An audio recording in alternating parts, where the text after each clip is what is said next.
nosso convidado. Nós estamos aqui num estúdio controlado, ambos vacinados. Ciro Gomes, você já foi tudo no Brasil, só não foi presidente da República ainda, mas deputado estadual 2 vezes, prefeito de Fortaleza, governador do Ceará, ministro da Fazenda no governo Itamar Franco, ministro do governo Lula na área de integração nacional, enfrenta mais uma campanha presidencial. Ciro, você é um homem indignado, como qualquer brasileiro que vê o Brasil hoje, do jeito que está, tem que estar indignado. No entanto, para um político, o político tem que separar a indignação da raiva. Como é que você faz isso? Boa noite, Roberto. Boa noite a todos os assinantes.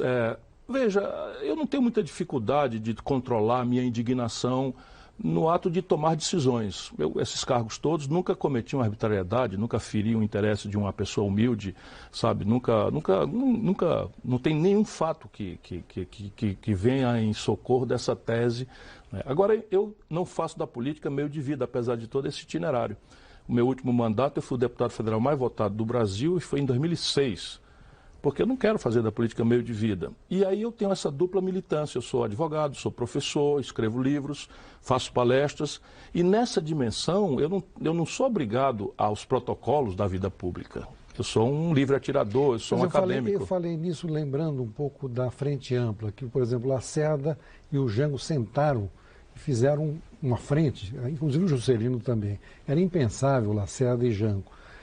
Você está preparado para sentar com os outros candidatos? Eu sou muito treinado, Roberto. Eu conheço todos eles com grande proximidade, menos humor, naturalmente, mas o Bolsonaro, eu fui contemporâneo dele na Câmara Federal.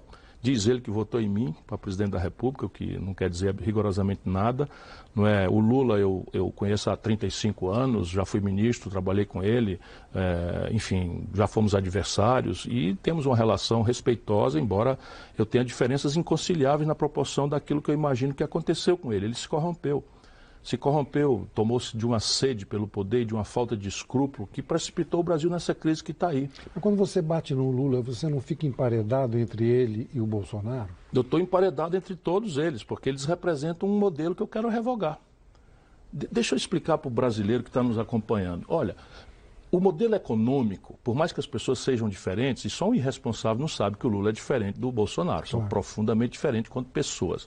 Mas o modelo econômico que produziu essa tragédia de milhões de desempregados, da mais selvagem informalidade, precarização do trabalho, do menor valor de compra, do poder de compra do salário mínimo, não foi o Bolsonaro. O Bolsonaro está agravando tudo isso. Isso é um modelo econômico que o Lula copiou do Fernando Henrique, câmbio flutuante para baixo, meta de inflação, e que o Bolsonaro pratica igualzinho, e a Dilma pratica igualzinho, e o Temer pratica igualzinho, e o modelo de governança política. Isso é que é talvez mais grave, porque é a política que pode mudar isso, e só a política. Quando você fala em mudança do modelo econômico, isso não fica Como é que as pessoas veem isso? Elas precisam entender comigo de que o modelo econômico mantido como está, a consequência será a mesma. O país que mais crescia no mundo, hoje é o país que menos cresce. O país que destruiu 350 mil pontos de comércio nos últimos do desmantelo da Dilma, do PT para cá. Um país que fechou 38 mil indústrias do desmantelo da Dilma, do PT para cá. E o desemprego aberto, que é o mais grave da história, e a renda espremida do povo brasileiro.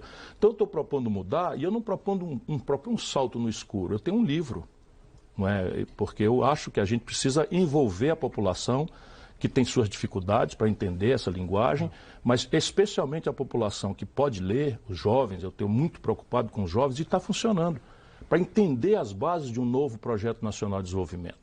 E aqui são coisas práticas, é um novo sistema de impostos para o país. Eu vi você conversando com o Armínio Fraga, uma live de 1 hora, e vocês concordam em muitas coisas, discordam em outras, naturalmente, né? Quer dizer, você faz o diálogo, né? Como é que você vai mostrar para as pessoas esse tipo você está levantando um assunto, mudança do modelo econômico. Isso cria uma desconfiança, né? Em algumas pessoas cria uma certeza, porque esse modelo econômico que produz tragédia para a indústria, para o comércio, até o agronegócio brasileiro está apanhando. Porque nós internacionalizamos de um jeito tal a importação dos insumos que quando o câmbio explode, praticamente a rentabilidade do agronegócio é comida, porque está pagando fertilizante, implementos defensivos agrícolas, tudo em dólar. Então, o agronegócio caiu 8% na vida brasileira agora, recentemente. Então, é preciso olhar aqui, e outras coisas, a prática do agronegócio. Vou pegar um exemplo prático, não é? De fazer descuidadamente. Isso é uma minoria, mas a maioria tem que prestar atenção, não pode ficar passando pano para isso. Uma minoria que faz, vamos dizer, a produção, destruindo de forma ilegal a floresta, depredando recursos mananciais hídricos, matando índio. Essa gente está comprometendo a possibilidade do Brasil continuar vendendo no estrangeiro. Há um neoprotecionismo poderoso acontecendo na Europa que vai usar todas essas razões ou pretextos para estrangular o agronegócio brasileiro. E a indústria está sendo destruída. Então, veja, há muito tempo. Há muito tempo. O Brasil tinha 30% da riqueza nacional tirada da indústria. E quem destruiu a indústria foi o Lula, o Fernando Henrique e o Bolsonaro. Esse modelo econômico. Como? Manipulando juro e taxa de câmbio de maneira a fazer a farra do consumo de curto prazo. Então, o Lula faz uma memória, as pessoas com picanha e cerveja, isso é mentira. Embora conjunturalmente o Lula tenha torrado uma grana preta para fazer a reeleição dele. Quando veio a Dilma com o mesmo modelo, a mesma gente, a mesma turma, quebrou o país. Mas o primeiro governo Lula foi um governo... Claro, é que nem a cigarra e a formiga. Todo mundo sabe a fábula, né? A cigarra gosta de cantar, de viver no prazer, de viver na boa. E a formiga ali juntando comida para a estação da chuva. Vê a chuva, a cigarra com fome. O Lula pegou todas as reservas do país, não é, sob o ponto de vista estratégico, e torrou. E aí que financiou, por exemplo, o FIES, ele tirou 43 bilhões de reais dos cofres do povo brasileiro, botou no bolso de empresários privados, criando os maiores conglomerados de educação privada do mundo, e agora tem 1.600.000 garotos endividados, começando a vida com nome sujo no SPC, junto de 63.700.000 brasileiros, que também foram ao consumo no período do Lula, acreditaram que a farra era para sempre, e perderam o emprego, e quebraram, e hoje estão humilhados no SPC. É disso que eu estou falando. Sim, agora o que seria essa mudança do modelo econômico? Assim, 1, 2, 3. Vamos lá, 1, 2, 3. O Brasil hoje, todo o sistema produtivo brasileiro está a serviço, com o Estado sendo o mecanismo de transferência de renda de quem trabalha e produz para o setor financeiro. O novo modelo econômico vai privilegiar a produção. E não vai hostilizar o sistema financeiro, mas vai trazer o sistema financeiro aos padrões internacionais, tanto de competição. 5 bancos no Brasil acumulam hoje 85% de todas as transações financeiras. Foi o Lula e o PT que fizeram isso. Compreende? Isso não aconteceu por acaso. Nos Estados Unidos, 5.000 bancos competem. Quando o banco tem uma competição com o outro, ele baixa o juro, ele baixa as tarifas. No Brasil, eles fazem um jantar em São Paulo e espetam no lombo do produtor brasileiro ou do consumidor brasileiro 350% de juro no crédito pessoal, num cartão de crédito que custa a mesma coisa, 27% nos Estados Unidos. Então, assim, a raiva de mim não é insegurança. A raiva de mim é que eu conheço esses números todos e sei como fazer para mudar. Só que você não baixa a taxa de juros por decreto. Aí eu proponho uma reestruturação de todas as contas do governo. Um sistema de impostos que diminua os impostos sobre o consumo do povão e da classe média e cobre mais dos ricos. Deixa eu dizer o que eu já fiz.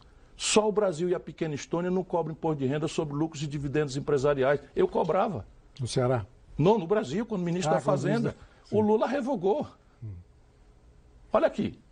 Lucros e dividendos empresariais, se eu cobrar 0,5% a 1,5% sobre os grandes patrimônios, eu arrecado 60 bilhões de reais por ano e atinjo 58 mil barões brasileiros. Eles sabem que eu vou cobrar isso e estão lutando loucamente para que eu não seja presidente. O Lula disse que se eu cobrar esse imposto, eles vão embora daqui para outro mundo. Isso não existe no mundo. Compreende? Então, você é o seguinte, 350 bilhões de reais, Roberto, é o que o governo tem que arrecadar e não arrecada fazendo favores. Então, o filé mignon, salmão e queijo suíço tem isenção de PIS/COFINS na cesta básica do Brasil, a pretexto de que isso é para o povo. Você já viu alguém do povo comer filé mignon, queijo suíço? Sabe quanto é isso? 8 bilhões de reais por ano. Eu vou acabar com essa mamata e 8 bilhões eu boto 1 milhão de crianças em tempo integral numa creche. Esse é o modelo econômico. É um modelo econômico que vai sanear as contas do governo e por isso o juro vai cair para o padrão internacional. Faz 15 anos que o juro é negativo no mundo. No Brasil nós estamos subindo os juros. O ano que vem vai ser pior? Vai ser bem pior do que esse. Como é que vai ser a eleição com estagflação, recessão econômica? Eu espero que a amargura que nós vamos passar, que o nosso povo vai passar, o desemprego voltará a subir, a taxa de câmbio voltará a aparecer fora de controle, a inflação puxada pela taxa de câmbio volta a pesar no bolso do brasileiro, a política de preço da Petrobras, né, vai continuar espetando em quem precisa de gasolina, gás de cozinha, querosene de aviação ou diesel, como seus custos de transporte, por exemplo, vai continuar apanhando. Eu espero que esta amargura toda recomende ao povo brasileiro que a gente faça das eleições um debate sobre as causas. Por que o país que mais crescia no mundo, que é o Brasil, agora faz 10 anos que não cresce nada, que volta a não crescer nada? Isso não é um problema de Chico, Maria ou Manel, é um problema... Colômbia, Peru estão crescendo mais. Todos estão crescendo mais do que o Brasil, todos. O Brasil é o vice-campeão mundial de inflação, o Brasil é o pior país do mundo em matéria de crescimento econômico. E na América do Sul, nós só perdemos o valor do salário mínimo para a Venezuela, que é um caos completo que o Lula defende. Ô Ciro, falando de política, como é que você vai fazer a tua campanha? A tendência é dizer atacando em transilim e defendendo em zigue-zague. Mas é uma brincadeira. Veja, eu estou tentando muito mesmo, que esse campo de centro-esquerda da vida brasileira entenda que o problema brasileiro é trágico e que nós não podemos cometer um erro político por conservadorismo despolitizado. E eu tenho conversa com todos. Eu visitei o Kassab, eu estive com o Geraldo Alckmin, eu estive com o Márcio França, eu estive com a Marina. Eu tenho procurado conversar com essas pessoas todas, com quem eu tenho uma excelente relação. Eu tenho um diálogo muito fácil, de boa convivência, diria mesmo de boa amizade com a maioria esmagadora deles. Como conversei com o Lula já faz um tempo, mostrando para ele que é um perigo extraordinário para o Brasil, mas para a biografia dele também. Ele ir para a eleição na lambança, só porque está todo mundo com ódio do Bolsonaro, e não politizar o que está acontecendo, porque ele vai destruir a biografia dele. Você imagina o Lira com orçamento secreto, já está palavrado para ser o próximo presidente da Câmara. Seja quem for o presidente? Seja quem for o presidente, porque eles estão... Eu não aceito em nenhuma hipótese. Vai se preparando, Lira, vai cair fora. Vai cair fora, por um lado, pelo outro, vai cair fora. Bandido no meu governo vai para a cadeia. Aí, mas vai para a cadeia mesmo, não tem conciliação. Porque o Lula se acerta com o Eduardo Cunha, o Lula se acerta com o Gedel Vieira Lima, o Lula se acerta com o Anísio Oliveira, o Lula se acerta com o Renan Calheiros. Qual é a mudança que vai sair desse pacto, desse entendimento? Não tem nada pessoal contra ninguém, percebe? Mas se você repetir as mesmas práticas, as mesmas pessoas, os mesmos valores, por que você imagina que não vai dar a mesma titica? E essa presidência de coalizão? Bom, isso é uma impostura absoluta que o Fernando Henrique inventou para justificar o injustificável que era a sua reeleição. A compra de voto, inclusive com dinheiro. Veja, nós temos que entender que não é simples o problema, é grave. 32 partidos no Brasil têm representação. Agora, com a proibição de coligações proporcionais, embora tenha havido um retrocesso nessa coisa de federação, vai diminuir bastante, mas ainda permanecerão aí 20 partidos. É muita coisa. Para você não existe 20 ideologias, 20 linhas programáticas. Portanto, é uma fratura fisiológica. O que eu estou pensando para botar no lugar disso? Um redesenho do Pacto Federativo. 23 estados estão quebrados, São Paulo, Rio de Janeiro, Minas Gerais, Rio Grande do Sul são os mais quebrados de todos, em troca de... Não é o que o Dória fala, né? É, mas é mentira. O Dória passou 8 meses sem pagar a dívida com a União Federal, em cima de que é o calote, em cima de uma liminar. Quando a liminar caiu, que o Rio Grande do Sul está na mesma. E eu vou salvar esses lugares todos, mas vou salvar contra um programa que vai restaurar o investimento, mas vai fazer com que os políticos aceitem outro tipo de mediação, que é o benefício aos seus estados, aos seus municípios, que envolverei também os prefeitos, não é, para reformar o país nos 6 primeiros meses. E pretendo tirar essa grave questão da reforma do país do sindicato dos políticos. Nós não podemos decidir isso sozinhos. O que eu pretendo fazer? Negociando com o Congresso, eu quero mandar essas reformas a plebiscito popular. Sabe, a voto direto do povo. Porque senão... Mas espera aí, Ciro, o povo vai entender essa... Haverá 6 meses. Haverá 6 meses para que a gente faça uma ampla campanha esclarecedora, em que quem for contra a reforma vai ter seu tempo de televisão, e nós estaremos 6 meses discutindo de maneira a amadurecer o voto popular. Por uma circunstância, tudo que está errado no Brasil está errado para atender uma minoria poderosa de ultra-ricos. em detrimento das maiorias que votam nos políticos e depois se decepcionam, voltam para casa e estão se zangando com a política como a própria linguagem da democracia. Agora você é contra a reeleição, né? Eu sou contra. Eu vou trocar, inclusive, a minha própria possível reeleição pela reforma. Mas não é muito pouco tempo para fazer... Não, não é. O Brasil precisa mudar de rumo. E o que precisa ser feito, por exemplo, no Ceará tem a melhor educação pública do Brasil. Nós não fizemos isso em 4 anos. Nós fizemos isso em 20 anos. Só que eu não preciso ficar 20 anos no poder, eu só fui governador 4 anos. E nunca quis voltar, porque lá nós temos um coletivo e o importante é o projeto, é a ideia. Isso é e o que lá vocês estão com o PT, né? Lá nós somos aliados há 20 anos também. Você vê como o Brasil é complexo, né? É normal que seja assim. Agora há PTs e PTs. Não é? O Camilo Santana é o melhor governador do Brasil. Não se levantou contra ele em 8 anos nenhuma denúncia de corrupção. Tem a melhor educação pública, a melhor saúde pública do país, a melhor taxa de investimento do Brasil. Chegamos à capital agora 100% de cobertura vacinal na Covid, porque o nosso povo também não aceitou o discurso negacionista e foi em massa, não é, ser vacinado, sem pegar fila, porque nós organizamos as coisas, nós respeitamos o nosso povo e temos problemas. Você acha que os políticos brasileiros, na sua maioria, são despolitizados, né? Moro e Dória, você acha que são circunstanciais? Não são... Não, o Dória não. O Dória é governador de São Paulo, não é? Foi prefeito de São Paulo. Eu acho uma figura, sabe, frágil, sob o ponto de vista ideológico, não tem consistência nenhuma. Mudou o próprio nome para ser Bolsodória e, de repente, só porque rivaliza com o Bolsonaro, agora é o inimigo de infância do Bolsonaro, traiu o Alckmin de uma forma miserável. Eu não dou muito valor a gente que se comporta assim. E São Paulo faz uma administração ruinosa. É uma coisa impressionante. Se você tomar as pesquisas que a gente faz, ele está extremamente mal avaliado em São Paulo. E só no Brasil, o Bolsonaro extremamente mal avaliado, um trágico presidente, o Dória um trágico governador, querem ser presidente do Brasil. E o Moro? O Moro é um grande picareta, sabe? Picareta na acepção mesma da palavra, aquele falso, aquele bandido que utilizou a magistratura, que talvez seja a mais divina das missões humanas. Você imagina você julgar um semelhante, é uma missão próxima de Deus. Eu sou profissional do direito, eu trato os juízes assim como uma pessoa diferente.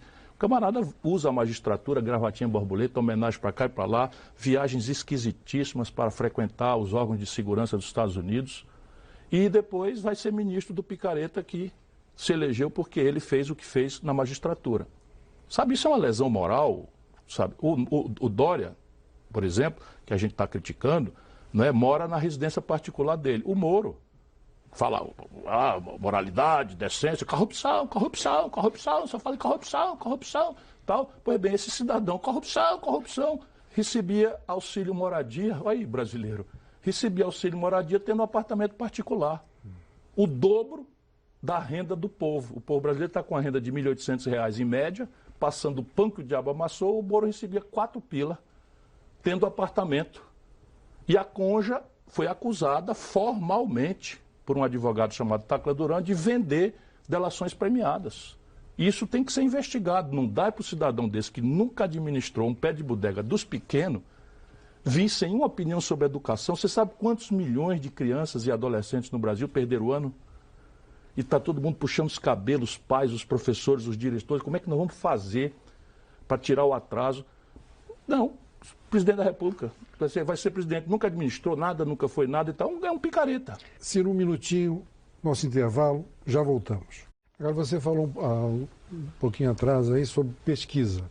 As pesquisas estão dificultando a tua trajetória? Muito. Todo mundo que não é convidado para o baile, que não pode pagar R$1 milhão por uma pesquisa, custa R$1 milhão uma pesquisa.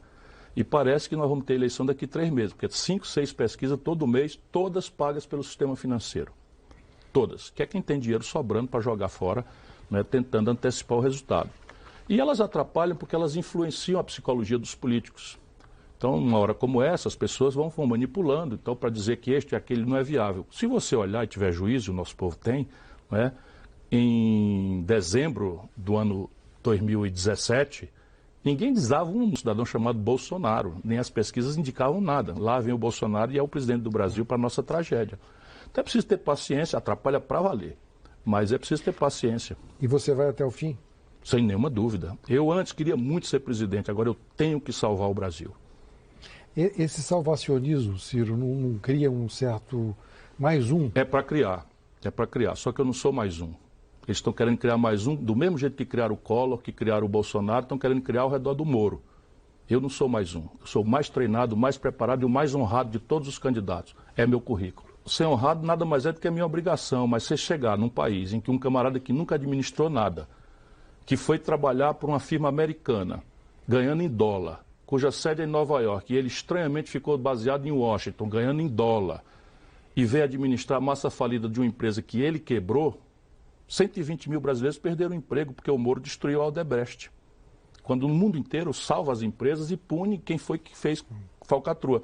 Esse cidadão se sente autorizado a vir ser candidato a presidente do Brasil falando em combate à corrupção. Peraí, então agora eu vou dizer, eu tenho que salvar o Brasil mesmo. Estou seguro disso, eu tenho que salvar o Brasil. Quer dizer que Bolsonaro e Moro você não senta? Não sento com bandido.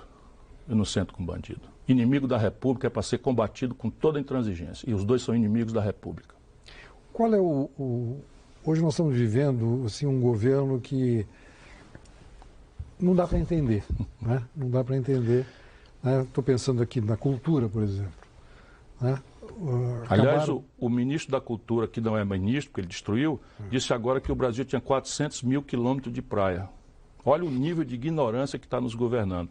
E as pessoas fazem apologia da ignorância, como se fosse um elemento de identificação com o povo. Como é que você vê Quem fundou isso foi o Lula também. Cultura e ciência e tecnologia. São o outro nome de democracia e soberania nacional. Sem nenhuma dúvida. Nunca, né? Mais do que nunca, porque um país que depende do estrangeiro para vacinar seu povo, um país que depende do estrangeiro para plantar sua agricultura, para criar seus bois, um país que depende da inteligência dos outros para se comunicar, inclusive do ponto de vista da sensibilidade militar. As comunicações, eu rio para não chorar. Como é que você As comunicações brasileiras, militares, eles estão extremamente divididos, extremamente perplexos, e eu cultivo os profissionais. E assim será o meu governo. Serão prestigiados, serão autonomizados ao máximo do ponto de vista tecnológico.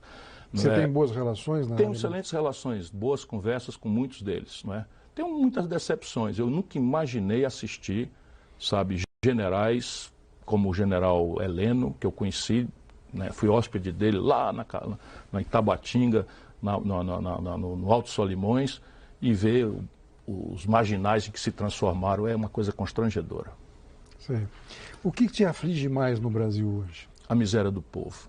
Sabe? A miséria do povo, eu nunca vi nada igual. Eu sou treinado, eu venho do sertão do Nordeste.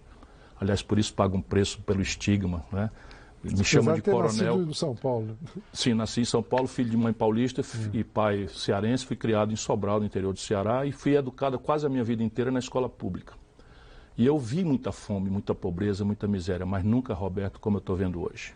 Sabe? Nunca vi tanta miséria, tanta gente sadia se humilhando nas ruas com cartaz para não ter que pedir, né, pedindo comida. A indignação vem daí, né? Vem daí, sabe? Vem daí. Eu tenho um filho de 6 anos e eu fico pensando se esse menino acorda e diz: pai, eu estou com fome.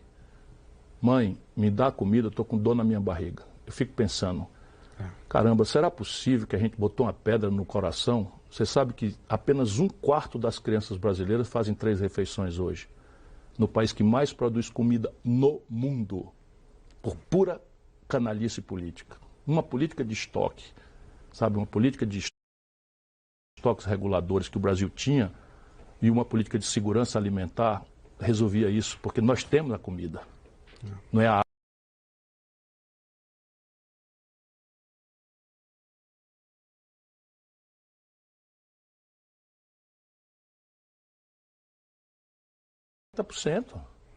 E é só procurar. A imprensa brasileira é só procurar, porque a exceção vai ser difícil de achar. E tem, mas a maior parte é para roubar 40%. Ciro, para terminar, nós já chegamos no nosso tempo. Você vai até o fim? Vou firme. E se não der nessa, vai para outra também? Olha, eu vou abrir mão da reeleição em troca da reforma do país. A reeleição é uma tragédia, mas a minha convicção é que eu preciso salvar o Brasil e Deus vai me ajudar, iluminando a minha palavra e guiando a minha mão para fazer justiça nessa pátria. Obrigado, Ciro. Obrigado, Roberto. Até a próxima. Obrigadão.